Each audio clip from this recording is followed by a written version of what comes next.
Okay guys, today we're going to talk about a topic that a lot of you is interested in, and that is how to find international work. As you can see, the environment has changed. I'm not in Prague anymore, but I am in Dubai, and I'm here for COP28. And I'm sorry if it's a little loud, but there's a lot of traffic on the streets. As I'm here in Dubai, I am obviously on an international job. And this year I was lucky enough to work in 7 different countries on a few different jobs. And so I thought that it would be interesting to give you some beginner tips on how to find international work if it's something that you would want to do in your filmmaking career. What I'm going to do is I'm going to share my experience here, and hopefully you can get some insights out of it. So first things first, I think that a lot of people believes that in order to find international work, you actually have to start looking for work abroad. But from my experience, the best way to get international work is to start looking for productions or producers that are in your country or even in your town, but they work internationally. So they have a lot of international clients, and through them, then you can get to that international work while building network at the place where you're from. The reason why I think this is more effective is because you can actually connect better with these people. First of all, you are from the same country, so you speak same language and you have same cultural background, which definitely helps when creating relationships with people. And second of all, because you are in the same place, you can actually meet with those people one-to-one in person and really see if you resonate with the person on the other side, whether that's multiple people or just a solo producer. Now, you might be asking, how do I actually find production companies that focus on international work? And it's fairly simple. You just go online and you search as many production companies as you can in your town or in your area or in your country. And then you go on their website and you check what type of work they're actually focusing on. From my experience, the production companies that focus a lot on documentaries, that work with non-for-profits or other organizations, or production companies that focus on tourism and travel industries. These niches or these type of production companies will probably do a good amount of international work compared to, for example, production company that focuses on construction, or real estate development. Now, once you start connecting with these companies, I think it's super helpful and super important to adapt a mindset of how can I help rather than coming to those production companies and asking for work. Try to meet with them, try to figure out what are their pain points and where can you actually bring value, and then really focus on how you can actually help them. Because if you switch this mindset from a very self-centered mindset of I want international work to how can I help these people on the other side grow on their journey, then I can promise you that you're gonna find much more success in actually getting hired and also much more fulfillment, because suddenly for a short period of time, the success of that production company or of those people might also become your goal. Now, let me give you an example from my experience this year. So at the beginning of the year, I have connected with a guy named Daniel on social media, and he has a production company, The Convergence. We spoke a few times on social media, and then we met at World Economic Forum in Davos, where I was working. And at that time, I knew that he's from Czech Republic, but he lived in New York for 10 years.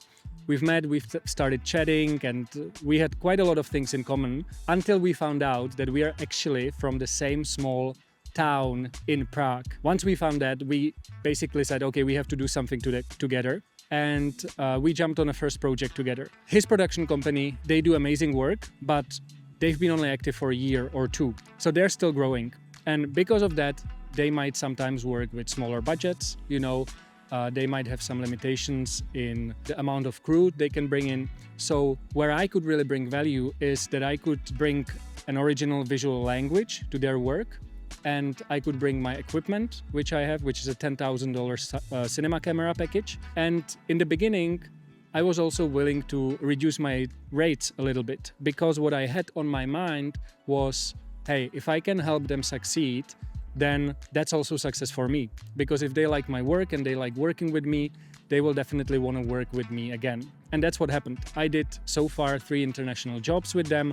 I am in Dubai right now. I was in London, France, Spain, Monaco, and I also did job in Indonesia with them. So as you can see, if you can adapt this mindset and then apply it to your approach towards people and production companies, it will definitely pay back. Now, you might have heard that I said that I lowered my price, and obviously, people say that you shouldn't lower your rates, and I agree, but if you're getting something in exchange, if you know that you're helping a production company who are also your friends and who you care for, plus you're getting a good portfolio piece, then I think it's up to you if you can afford to lower your rates. Maybe you don't charge for the equipment rental, or maybe you take 200 of your day rate. And if this helps you get hired for an international job, and then if you can create a good relationship with those people on the other side who hired you, then I can guarantee that you're going to get more and more international jobs over time. Now, another important thing here is to make your portfolio reflect what you want to be hired for. And this might be difficult if you haven't done any international work.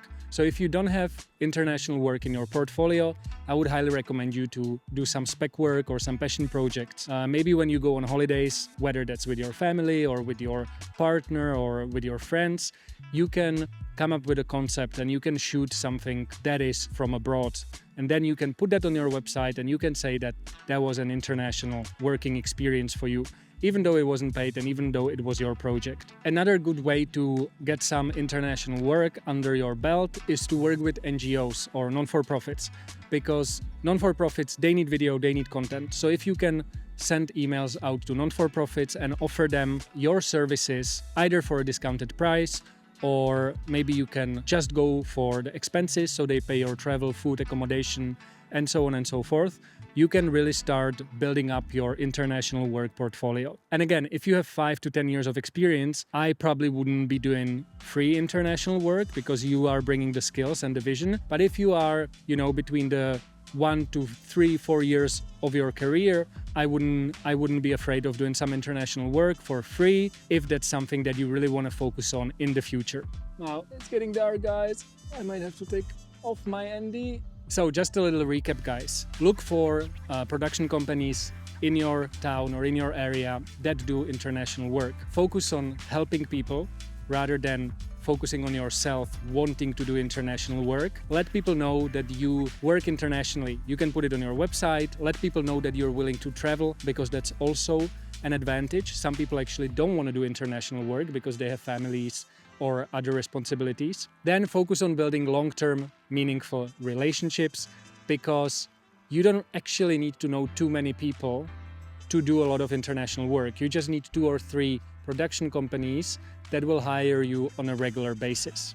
Always try to be helpful and bring value through your visual style, through your skills, through your knowledge, or even through your equipment. And if you don't have any international work underneath your belt, then try to do some free work with NGOs, or lower your rates, or come up with the passion projects that are filmed abroad. And the last one, just make sure that the projects that you're working on, and especially if you're lowering your rates or doing them for free, are fulfilling and are bringing you something in return, such as portfolio pieces, experiences, or connections. And that's it for today, guys. Just a really quick video because I'm on the production in Dubai. But I thought that these tips might really help you if you're someone who wants to get into international work. Subscribe, comment, let me know if you have any questions, and I'll see you next Tuesday with a new video. Peace.